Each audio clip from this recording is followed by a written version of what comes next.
all to our September event. Our speaker today is Chad Gray, who is the Williamson County Election Administrator. Please feel free to type in any questions you may have for him in the chat box, and he will answer them at the end of his presentation.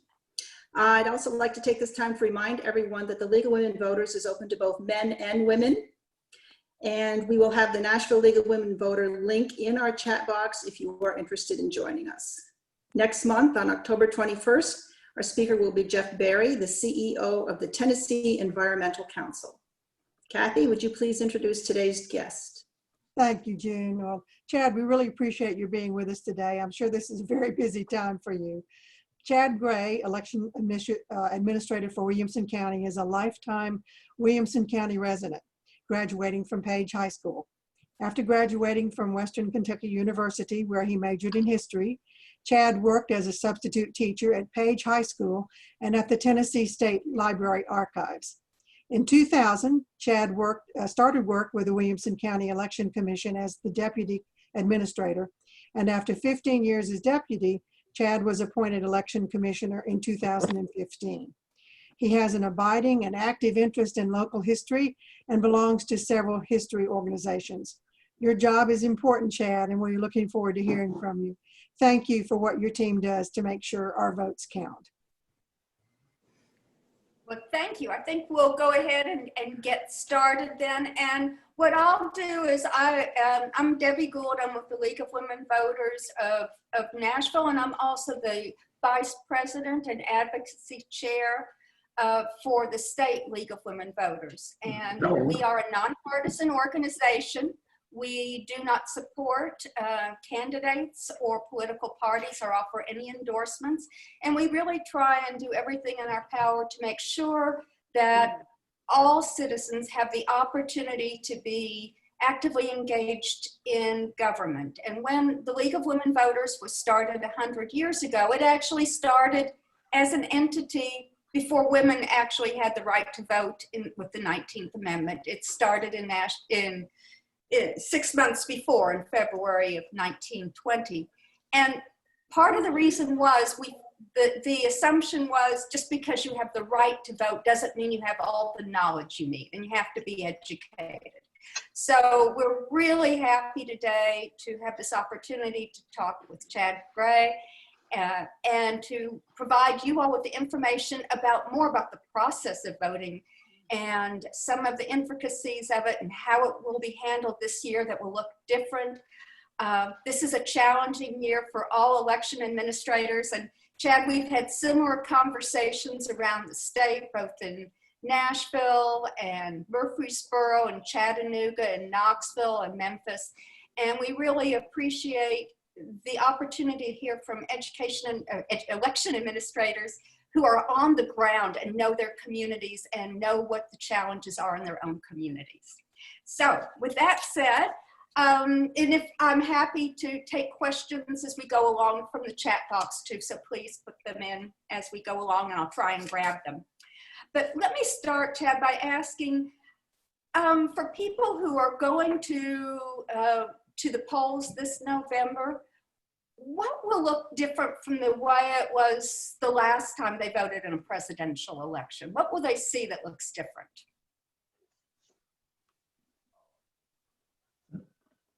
Well, good afternoon, everyone. Thank you all for coordinating this. Can I just comment, make a quick aside about the League of Women Voters, if possible? Would that be all right? Sure. Well, my first exposure to the League of Women Voters was back in the early 1990s, right after I registered to vote. And when I started in this office, we used to recommend voters to contact the League of Women Voters for various things, including rides to the polls. So I am glad to see the organization has made a comeback, and I think it's very important that we have groups out there such as yours that promote the voting process. And I know, Debbie, you and another individual came to one of our meetings, I believe it was last year, about the time that we were choosing to go with our new voting equipment. So that's certainly something that I've been encouraged about with the organization. Too bad. Can everyone hear me okay? Yeah. Everyone hear me okay? Yes. Yes. Okay. Okay, so the first question that you all asked deals with in-person voting in November. So there are a couple of things that are going on, and I know a number of your viewers today have voted on our new voting equipment, but when voters go into our polling places, either during early voting or on election day, they will be using new equipment that's been certified by the State Election Commission. The use of ballot marking devices and a paper ballot hybrid system, if you will. So that's one of the things that would have occurred regardless of the COVID-19 pandemic. So you will see voting machines that are very different from the last time we voted in the county for president or even for governor as well. So when you go into a polling place, it's gonna be a little different. We're really trying to practice social distancing in all aspects of the polling place. We're including a great many measures to that effect, and we're going to try to space the voting machines out. Normally we would pair those voting machines up, in pairs, so we could use the mutual power that's associated with their operation. But we're going to try to make every effort to have those spaced out at appropriate distances. When a voter appears to vote, they will present their state or federal issued photo ID, unless they're exempt under provisions of the law. And they will place that item into a tray, and that tray will be handled by the registrar that will use that to identify that voter and look the voter up. And after the voter's paperwork has been printed, they will be given a pen stylus combination, and they will use that pen stylus to not only sign their application for a ballot, but they will take that on over to the voting machine where they can use it to mark the ballot on the ballot marking device. So periodic cleaning of the voting machine screens will be done, especially also with high-touch surfaces. That's one thing in our multiple conference calls with state officials, was that we need to really stay on top of diligent cleaning of high-touch surfaces, and that's something that we really need to make an effort to do. So we've really tried to educate our poll officials about what's involved and that sort of thing. Now, I will comment briefly about the wearing of masks in the polling place. A mask is strongly encouraged by us and really the Division of Elections for the state. So we are very inclined to encourage that as much as possible, but legally we cannot make a voter wear a mask while in the process of voting. So I know there's been a lot of confusion about that in some respects, especially in the recent August state primary and county general election, but we cannot force any voter to have to wear a mask or do anything that's out what the law provides for the casting of an actual ballot. Let's see, and I think I may have answered one of your questions in that answer, so we can proceed if you would like. That's great. And I do have a request from someone on the chat asking if you can share your video with us. And we promise we won't judge you if you have a sloppy desk. Oh, We know I'm sorry. I'm sorry. This is my first time to use Zoom, and we as county officials don't use Zoom. Yeah, I have to be. I'm no, sorry. it's all, there are so many different things. We're all learning new technologies as we go along. On the bottom corner, you'll see in the left-hand corner of your computer screen, there's a thing that says video that probably has a red line slashed through it, and it's a toggle switch. Oh, I see it. Okay. Okay. Oh, good. Here I am. New piece of technology for you. Great. Well, I I'm know that. I'm glad to know people can actually see me. I apologize for that. So That's fine. That's fine. very good. And Yeah. I know there's some things coming through the chat box, but I'm not sure if we want to wait till the end Well, on it. I think we'll just kind of intersperse them in between. So we'll just plunge right in, since there is so much discussion about absentee ballots, and I know a lot of people are remarkably confused. The League of Women Voters has just posted our most recent information about absentee ballots, along with the many frequently asked questions this week, because it changes and changes and changes, and even this week it changed. I'll try this. Would you like Thanks, Jenny. I appreciate it. Okay. to add your comments about what it's looking like now in terms of who can access an absentee ballot and what the process is that you would like them to use? Well, I have to agree with you, and just from a purely administrative standpoint, it's Yeah. been quite a learning curve for us as election officials. But currently, and I'll say currently, the groups that are entitled to vote by absentee are the ones that have been allowable under law for some time. Now, I will say that a couple of our reasons on our absentee form deal with voters with disability and who's a caretaker of a voter with disability, and does reference the COVID reason in those. So if, for example, if you are in a household with someone that's terribly susceptible to the COVID and you're considered their caretaker, then you would qualify. So because we're not attorneys, we're referring people to this Division of Elections website on a lot of these absentee questions, because it is very difficult for us to make determinations about individual situations. And we've tried to stay out of the legalities of this process, but it's hard for us to do so because we're kind of on the front lines of this. So, but just to get back to your original question about the process, we have been receiving absentee requests since August 5th. Now, initially, we got a bunch there on the front end, and if you email your request to us, we'll send a response back and say that we got your email. We got a bunch that were by mail, and at the time, we didn't have our postcard that we send confirming that they had received, or we had received rather, their requests. So we have since been doing that as of a couple of weeks ago. It just had something to do with the printer.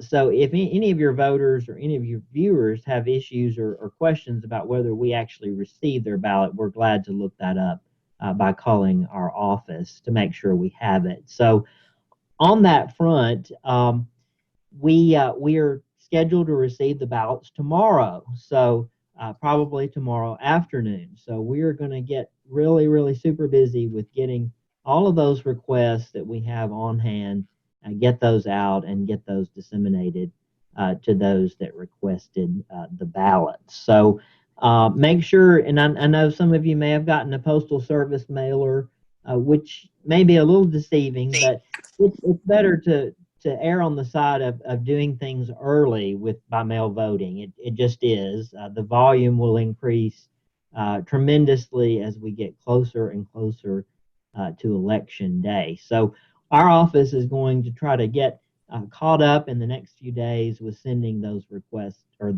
sending those ballots out for the requests that we've received since August 5th. I think we've had roughly 4,000 requests that have been filed for voters across the county so far.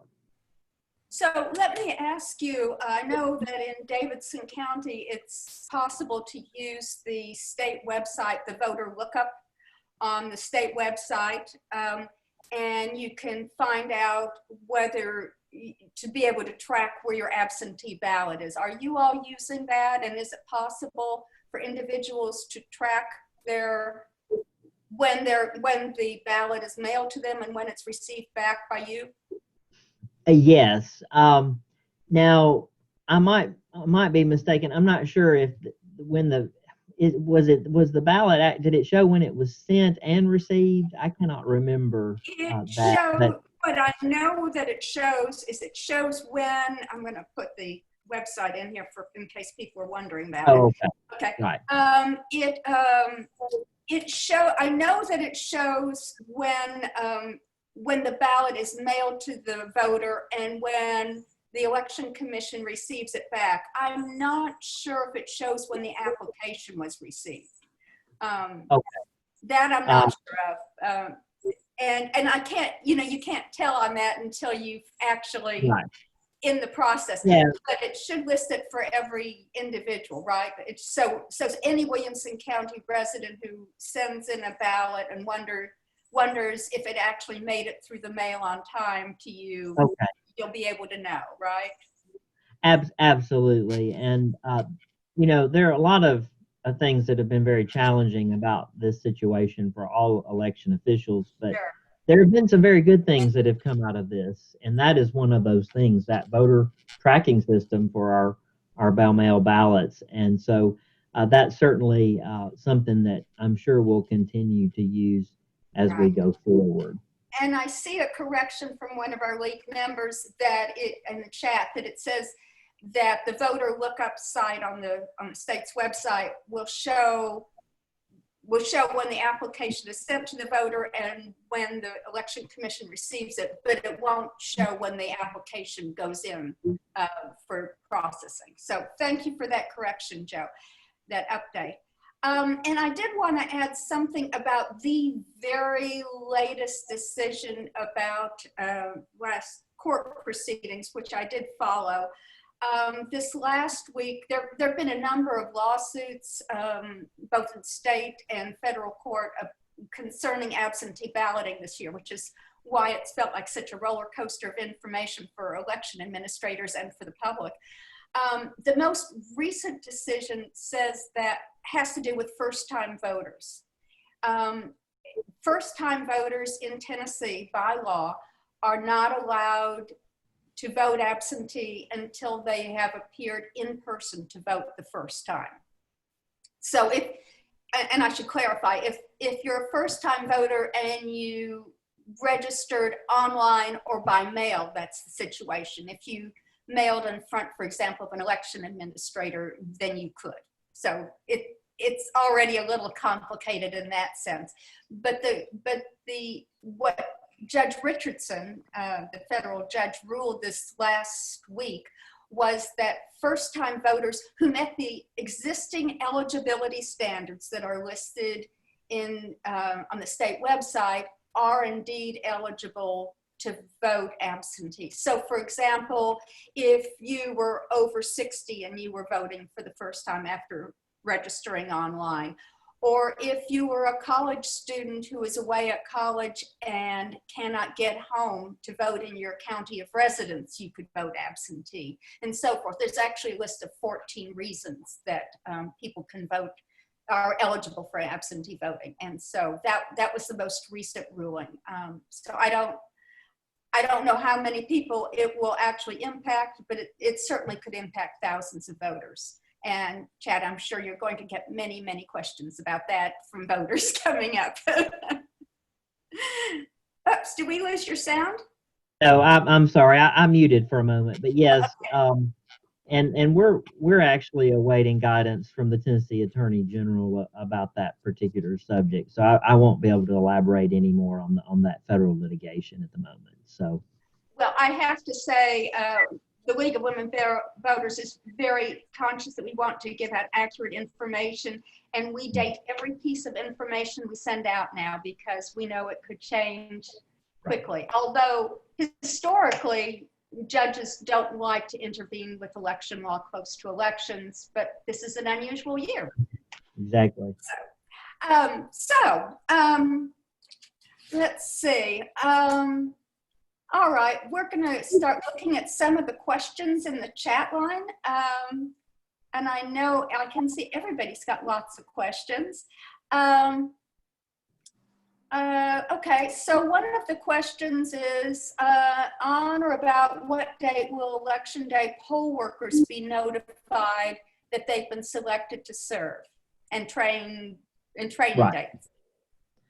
Well, just as a little bit of an aside on the the logistics of our poll officials and how all this works. So um, we have a 5-member election commission composed of 3 Republican members and 2 Democratic members, and they're basically over me. So I'm just kind of here to make things work. So, but we actually appoint our poll officials, or they appoint our poll officials, and we'll be doing that next week for the upcoming election. And yet another positive from the COVID-19 pandemic has been our tremendous response of individuals interested rather in working in our polling places. And we've just been overwhelmed with more than I could have ever imagined response. So I know some corporate entities are encouraging their employees to serve, and we're having a hard time just keeping up with all the paperwork, to be quite honest. So we feel really confident about having enough poll officials at the moment. Now, as we actually run into some issues with depending on what's going on with the health situation, but we've been really encouraged by the number of individuals wishing to serve at our polling places, and we've had a number of younger folks interested in serving, and that's going to be a real positive as well. Hopefully, we can keep them interested and keep them involved in the process. On average, our poll officials are 70 years of age, so it's certainly a patriotic duty for them. But eventually, they will need to pass the torch to a next generation of workers to serve. So we're excited about where we are with our poll officials, and those appointment letters should be going out next week. And I will say, some of you all that have friends that may have applied to work as poll officials, it's not that we're not needy. I mean, that we don't want them, but we've got to try to manage all this in a relatively short amount of time to make sure that we get everything staffed. So it's almost like we've been flooded with all these, and we hate to turn anyone away, but we have 25 election day vote centers and 8 early voting sites. So I hope that we have room for everyone, and we'll certainly make every effort to do so. Right. And speaking of early polling sites, I saw that you all had posted your sites. Do you want to talk about their location and what hours you're planning to have them open? Absolutely. I guess was it the weeks are all running together. It was sometime last week, our 5-member commission agreed and voted on 8 sites for early voting, which is October 14th through the 29th. And that will be the largest number of early voting sites that we've ever had in the county for any election. And we've got them geographically dispersed about the county. We have one really in every large community in the county, and Franklin has more than one. We've got a couple of new additional sites. Actually, there's 3 additional sites that we've not used in prior years, and that would be the Franklin Recreation Complex at 1150 Hillsborough Road in Franklin. The Cool Springs Conference Center in Cool Springs, that's a new site. That's there on 700 Cool Springs Boulevard. And then the Williams County Ag Center has been used before, but not recently for early voting.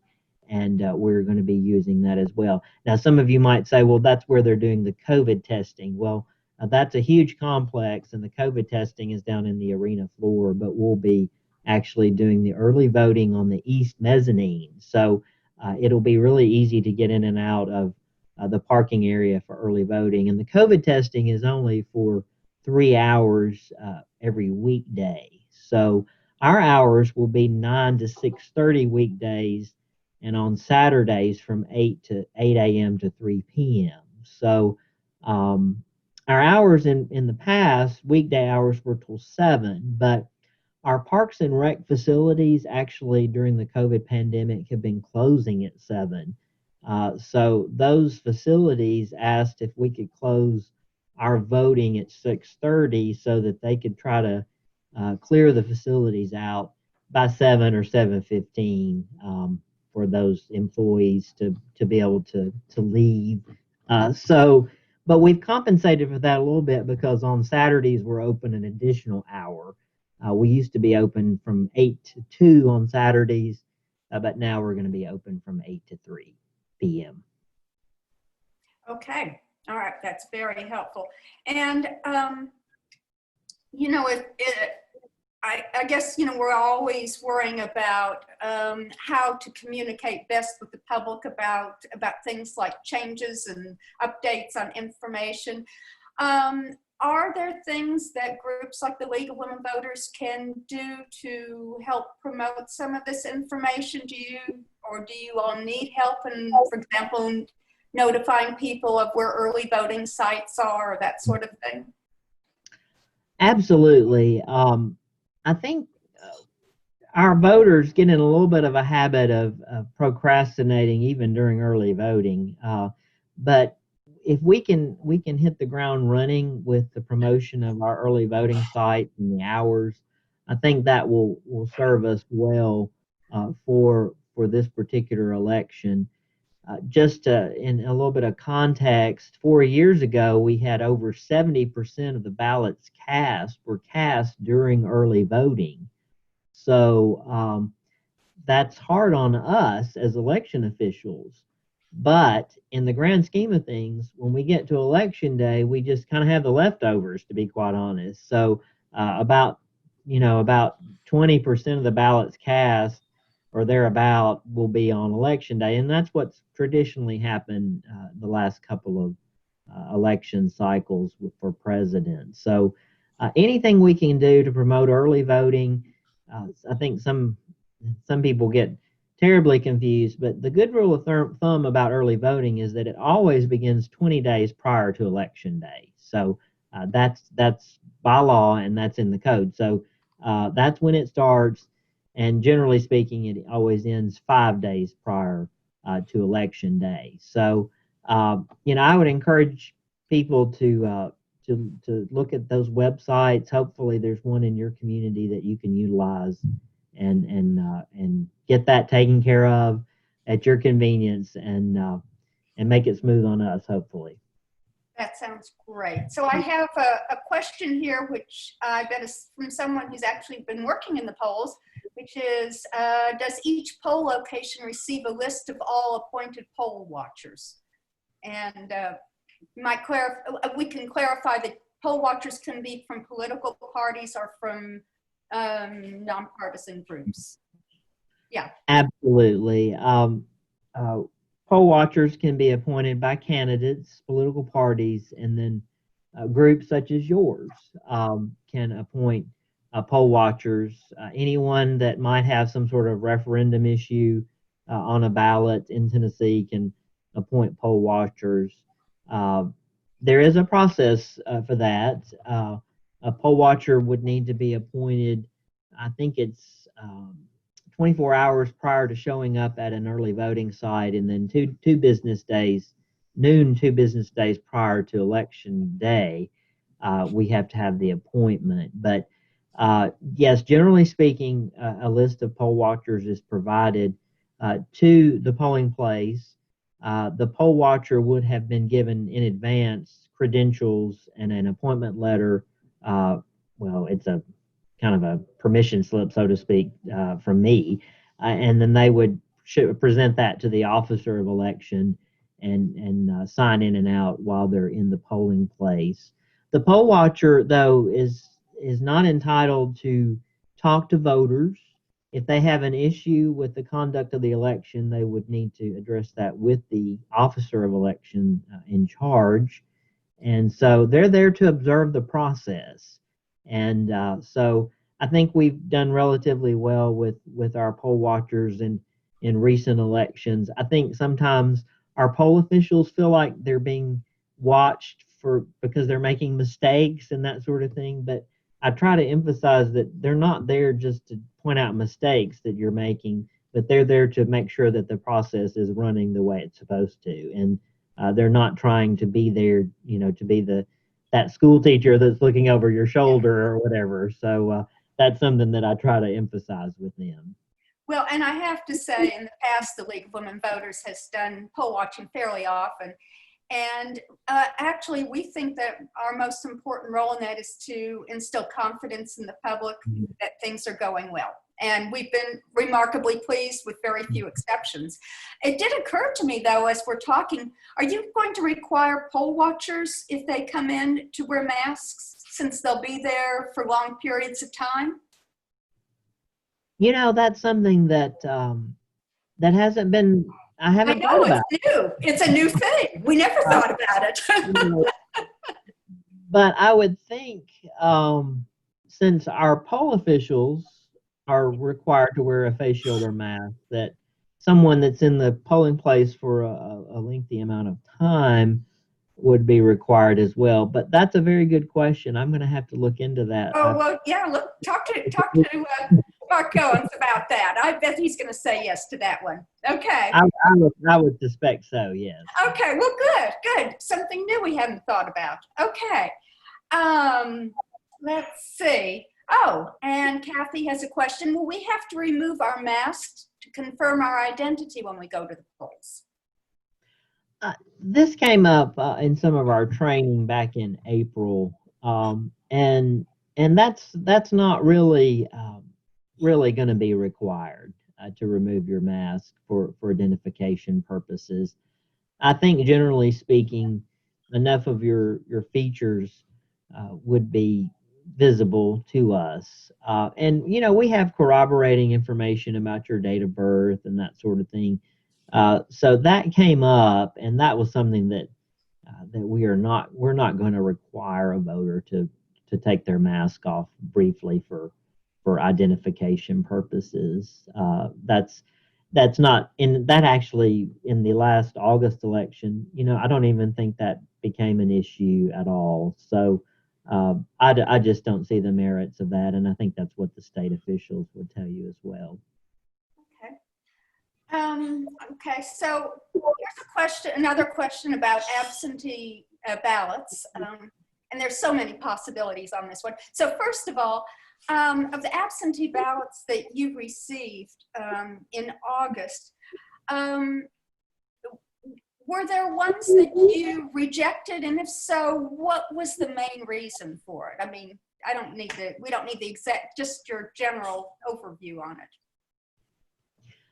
Okay, and that's a very good question. We're having lots of voters participate in by mail voting for the first time. Mm-hmm. So for that reason, you know, they've never done it before. So it's very important that our voters follow instructions about the way this process works. And you know, it's very detailed. So we did have a number of ballots in the last election that were rejected because they were not completed properly. And the primary reason for that, I would say, had to do with missing or non-matching signatures on their ballot envelopes, on the affidavits. So one of the things that we as election officials back in the latter part of the spring had training on signature verification, what's used in Oregon, and one of the issues had to do with non-matching signatures. So by code in Tennessee, we are supposed to verify that signature is one that is what we have on record for that voter, and we're not trying to be the signature police, if you will, but we're looking for characteristics that match the voters' handwriting and characteristics of their signature. So we're looking for more reasons to count it rather than not to count it.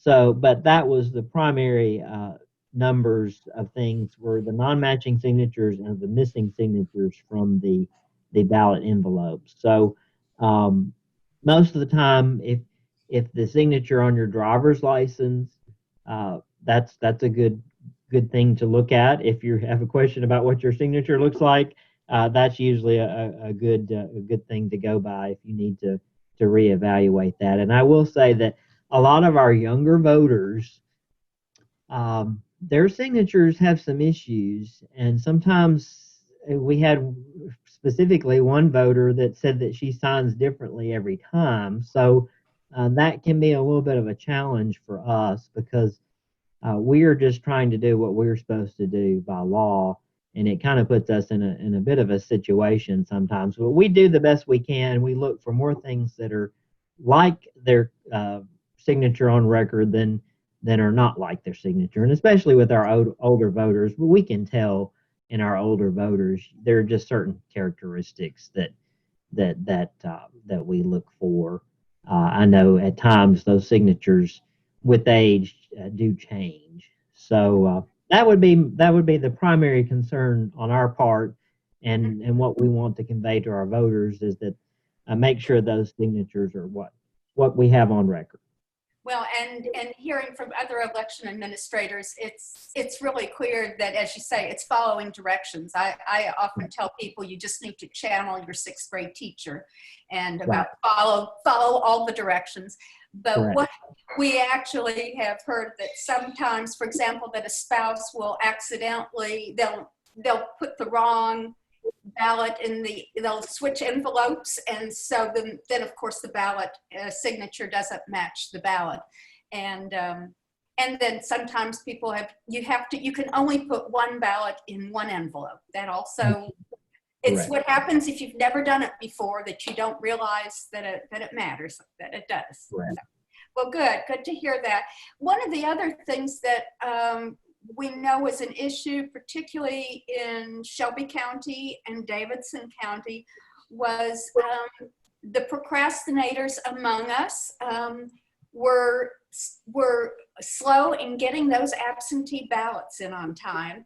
And of course, we've all worried about the Postal Service and about making sure that we allow enough time for the Postal Service to deliver it.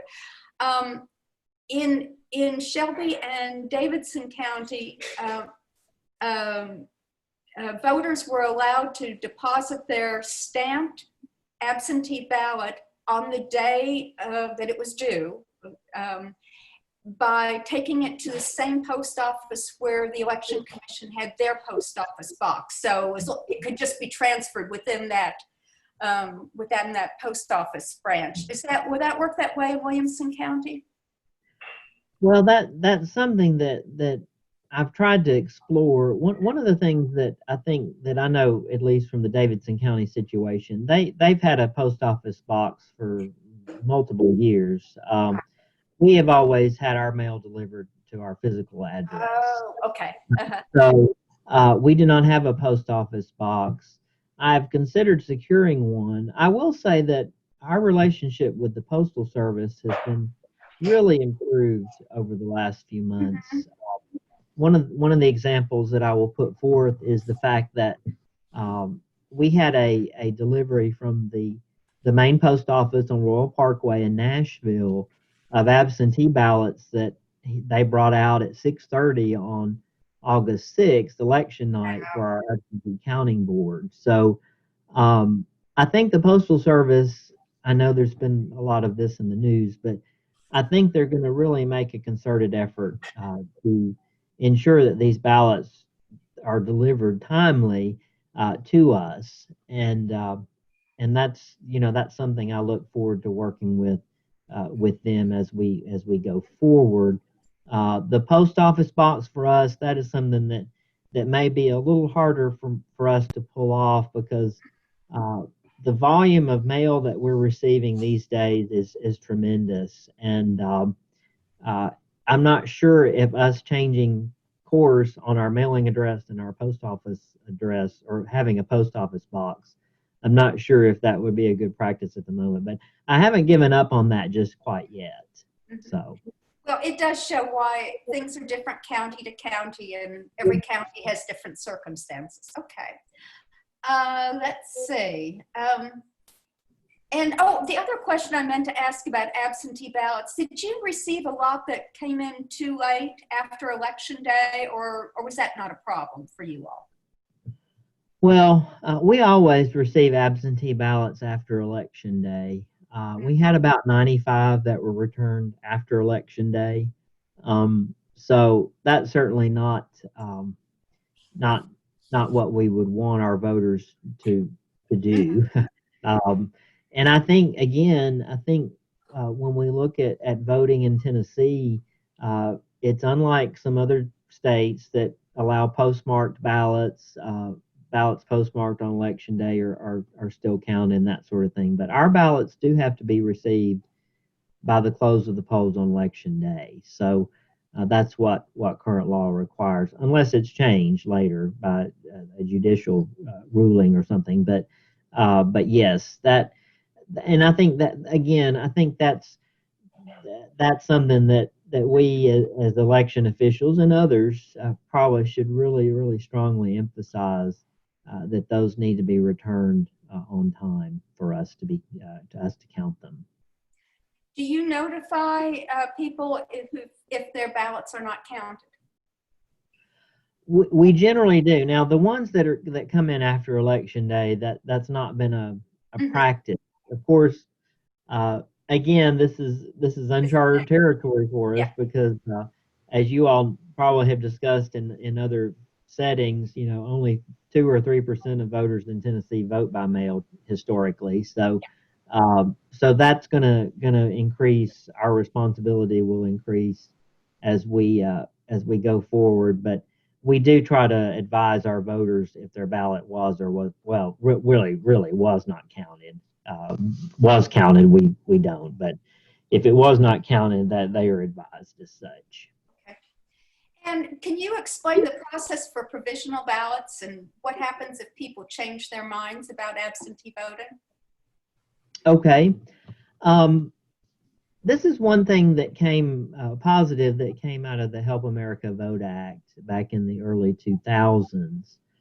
I don't think most of your viewers probably need any sort of history lesson on the 2000 election and the aftermath of that. But one of the mechanisms that came about during that whole Help America Vote Act was provisional voting. And I think it's been a good fail-safe for voters that feel like that they have been, for the lack of a better word, the system hasn't served them well with their voter registration and being able to cast a ballot. So a provisional ballot is used to address those issues. And a provisional ballot will be used to allow a voter that has been sent a mail ballot that did not receive it or did not get it to be able to vote provisionally. And that would apply even if they change their mind, really, they could vote provisionally. So those ballots will be addressed after election day as to whether they will or will not count. We as election officials have to make sure that that person did not cast their by mail ballot and then also cast a provisional ballot. So that mechanism is in place.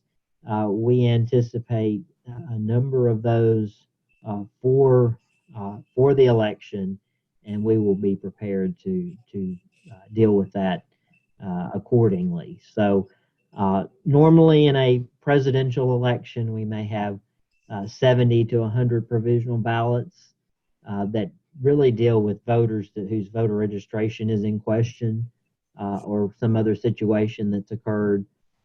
So that number, I would suspect, is probably going to be much higher this time. Okay. So we have a question from Catherine.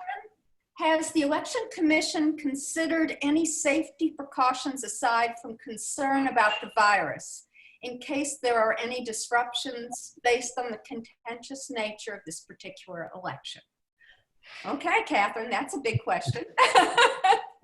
and that's a very good question. I don't know. There are shows on TV that I'm horrified at the way they depict some doomsday scenarios around voting. I won't get into specifics of some of those movies and miniseries, but I think some of you all probably know which ones they are. But no, we take the election day and really early voting to be very seriously. It's it's a process that we really, really value. And we have emergency plans in place. Should there be some sort of active shooter, should there be some sort of natural disaster in the area. And we have a really good relationship with Williamson County Emergency Management. And we have a plan in place. Most often those plans deal with natural disasters, with tornadoes and that sort of thing. And we were luckily unscathed in our March 3rd presidential preference primary. But hold on just a moment. But but Wilson County and Davidson County were not, and they had to invoke some of their emergency preparedness plans. But we have a good relationship with the Williamson County Sheriff's Department, and our municipalities, the law enforcement associated with them are very, very helpful. And it's been a little bit of a challenge to try to we come up with plans, and there's nothing wrong with plans. I really enjoy doing plans, but when push comes to shove, trying to make sure that all of that part of the plan is implemented is certainly very, very important. But I will say that back in December, I was able to attend a disaster preparedness conference for election officials, and it was very helpful. It was hosted by one of the universities from the Northeast, but it was held up in Northern Virginia. And they really dealt with a lot of issues surrounding cybersecurity preparedness and that sort of thing. So we have to be very vigilant as election officials to make sure that one part of our job is not ignored because we're preoccupied with, for instance, the pandemic and that sort of thing. So, but we consider all things. I know a lot of election administrators on the night before an election get very little sleep, including myself. So because there's all sorts of things running through our head about what might happen. So we try to be prepared as best as we can, and sometimes we just have to sort of be flexible with how we come up with solutions to those problems. So, one of the things that we hear periodically, and certainly in 2020, we've heard about possibilities of tampering with voting machines and so forth. From your experience with the kind of equipment that you all are using, do you foresee vulnerabilities that might occur? That certainly become an evolving conversation as well. And I'm glad that this has been difficult to implement our new voting equipment over the last, we actually received it last fall, about this time last year. But we have really enjoyed our new voting equipment, and the paper component to our voting is very important. Our older equipment was aging. We'd had it since 2006, and it was just not as reliable as before. So we feel confident in our voting processes. And I think one of the things that we as election officials probably will need to engage in more is the accountability after the election and post-election audits and that sort of thing. And that's something I know that the larger counties do. But I think even a county of our size needs to move in that direction as we go forward, because the worst thing that we can do as election officials is provide any reason for someone to doubt the system, and that's certainly not what we want. And I'm afraid sometimes we get a little behind the eight ball because there are all these voices out there and all these sources of information that maybe have well-intentioned points, but maybe aren't exactly accurate. So, and that's a little hard for us to win that conversation sometimes. But I feel confident in our voting equipment. I think our voters have enjoyed it so far, and I think as we move forward, I think most counties in the state will probably end up with a system similar to ours, just because that's just what we're doing now as election officials, and I think that's probably just a natural as we move forward into the rest of the decade. That's great. Well, there was a comment in the chat that someone, a fan of yours, obviously, as a first-time poll official at the previous primary, I was impressed with how well run your system went, and more importantly, the security of the voting machines and backup. It would be almost impossible to have a problem. Very good. I'm glad to hear that. Yeah. So, go ahead. Well, I was going to say, I think between the accountability we have among bipartisan staff of poll officials and all of the paper records associated with our processes around voting, I think it would be very hard to do that, at least here. And I'm glad that's a positive, that they had an experience with that in a positive way. So there is which we say, well, I'll just put it this way. There is a myth that circulates periodically, and I hear it very often, which is that that provisional ballots are only counted if there's a close race. And would you like to talk about that? Absolutely. And that is false.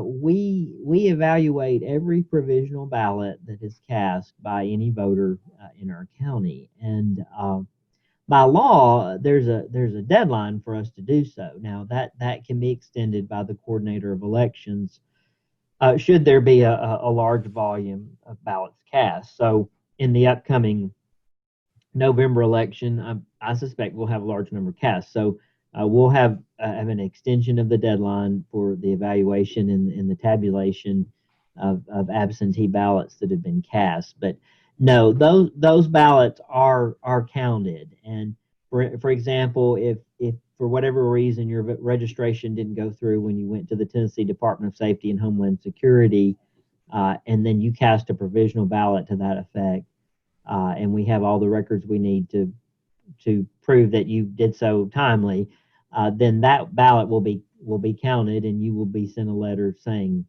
as such. So, and that will be part of the official tabulation for the election. So, election officials have up until the third Monday after Election Day for their 5-member commissions to certify the election. So that's something that we do. I think a lot of people think on November 4th we'll get up and read the paper and drink a cup of coffee, but there's a great deal of work that goes into the post-election process as well, with certification, with our provisional ballot evaluation and tabulation, and lots of things have to be done before and after an election. So just a little bit of information about that. I know a lot of people think it's all over, but it really isn't for us. We still have quite a bit to do. Well, and I think that certainly any group like ours that deals with voter information is aware that there's a good chance that counting across the country for mail-in ballots will look so different that it'll take a while to get an accurate tabulation. So we all need more patience than we're used to. So another question from Marilyn: is there any effort to make sure poll workers are equally distributed among the political parties? Yes, there is, and the law in Tennessee requires equal distribution among the political party representation. Now, that has been a challenge for us to have enough Democratic representation in our county. So, but we've been able to do a better job about that in the last couple of years than we had maybe say in the beginning of the 2000s, or even the beginning of the 2010 beginning of the I guess it was in 2010. So that's gotten much better for our county. I know that in some of the larger counties and even in some of the rural counties that can be a real challenge, but we make a tremendous effort to try to have that bipartisan presence at every polling place and equal representation if possible. So that's something that we certainly strive to do at every opportunity. And now that we appear to have lots of people interested in serving as poll officials, I'm looking forward to making sure that we have those numbers where we need them, for sure. Yeah. And one of the times that it matters about having that kind of balance is if a voter needs assistance. Would you like to talk a little bit about what happens if a voter says, I need help filling out a ballot? Sure. Now, would this be for in person or the by mail? In In person. person. Okay. Well, there are a number of ways to approach this. A lot of voters that may have some sort of disability often will bring someone with them to help them in the process, and there's certainly no problem with that. There's some paperwork associated with that. If the voter does not have someone with them and they ask for assistance, then we normally try to get two poll officials to help them. Hopefully there will be both of the two different major political parties in that process. But that's to make sure that nothing goes on in the voting booth, especially that would not be appropriate. So, but a voter is entitled to have assistance. The only caveat is that voter cannot be assisted by a candidate. A candidate cannot come in with a voter and assist with them, because the candidate is not allowed in the polling place. So, but yes, voters are entitled to assistance, and there's an appropriate form to that effect. And we have a good many voters that utilize that at times, for sure. Okay, great. Well, we are out of time, but I have one last question for you, and that is, we really, of course, are always concerned about the youngest voters and whether they will be voters. It's so much harder without schools being in session to reach out to high school students who would be eligible this time around.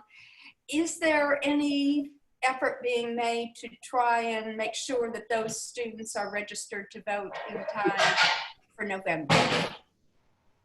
Well, I will say that this has been one of the more disappointing things about the COVID-19 pandemic is the fact that every September we engage with our public and private high schools during National Voter Registration Month and Constitution Week on voter registration, and it's something that's enjoyable because it's kind of cool to see the younger generation, signing up to vote, getting them involved. And this has been very successful in the past couple of years. We've gotten a lot of our government instructors in the high schools involved, and students have really engaged in all sorts of get out the vote campaigns. I remember a couple of years ago at Ravenwood High School, we got over 300 voter registrations from high school students. So in some deliberations with Williamson County staff with the school board, I inquired about how we might be able to do this, and it wasn't very practical for us to do this under the current circumstances. So we're going to give some opportunities for them to register online through those government teachers and through those, I guess the internet platforms, if you want to call them that. But our in-person voter registration, we really decided that we were going to need to try to postpone that to the spring. But that is something that we do every September, regardless of what's going on with elections. We do it every year, and that's been a little bit of an unfortunate casualty of the COVID-19 pandemic, for sure. Well, thank you. And June, I will turn this back over to you to wind up the meeting. And I've enjoyed our conversation, Chad. Thank you. Thank you, Chad, and thank you, Debbie. Again, I'm reminding everybody, next month, October 21st, Jeff Barry, CEO of Tennessee Environmental Council. Thank you for taking the time to show up today. Hope to see you next month. Thank you.